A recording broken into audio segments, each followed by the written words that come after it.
Now, from the Ford Sports Desk, KOMU 8 Sports. Howdy, folks. The Missouri Tigers are still 2.5 weeks away from their Cotton Bowl kickoff, but that means they have the most preparation time for their opponent since they opened up with Murray State in August. The team was back at practice today after a full week off. The players say they've been itching to get back on the field after the SEC championship loss to Auburn. Coach Pinkel said his team looked as if it was in midseason form preparing for Oklahoma State. Players say a win would put a permanent stamp on this season as one of the program's best.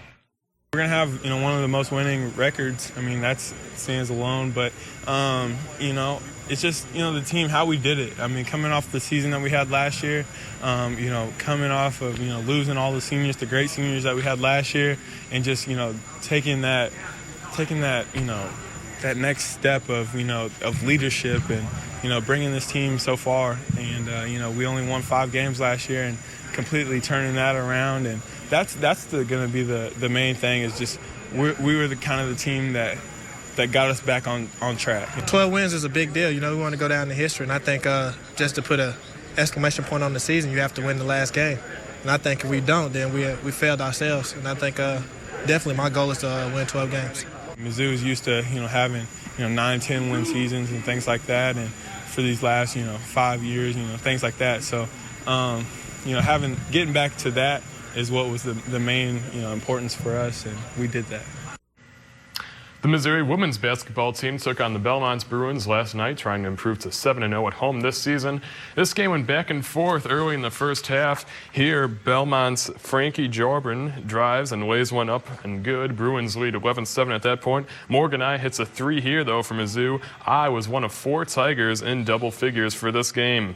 Later on, Belmont's Jordan Loofman steps in front of a pass and goes coast to coast all the way, finishes strong. She finished with 13 points on the night. Bree Kulas here takes a pass to Jordan Fredericks for the post-move layup. Fredericks had 14 points and 15 rebounds.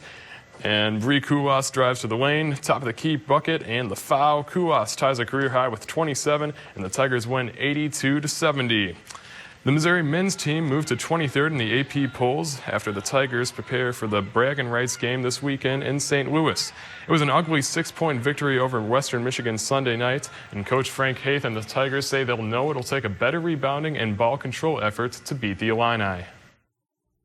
Those are two areas we struggle, turnovers and our inability to rebound the ball, and that was just a lack of focus. And we knew, they're the kind of team they're gonna play hard, and those are effort plays. Didn't do some things that we wanted to do, but that's why you work, and we got a whole week to prepare for Illinois, and hopefully we'll play better and give it a better effort. The Blues had a cross-conference matchup last night in Canada's capital as they took on the Ottawa Senators. St. Louis entered the contest 4th in the Western Conference.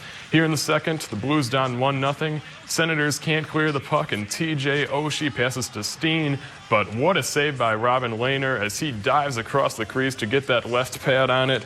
Later on, the Blues steal one away from the Senators, send a long pass to Chris Stewart. He goes forehand to backhand to 5-hole, tied up at 1 in the second. That's his 8th goal of the season. Just a few minutes later, though, still in the second, pass goes out in front of Stewart. This time he goes short side on Lehner, makes it a 2-1 game in favor of St. Louis, but in overtime, Ottawa would strike first as it is Corey Ceci keeps the puck in, fires the long wrister. Blues fall 3-2 in overtime. And that's all, folks.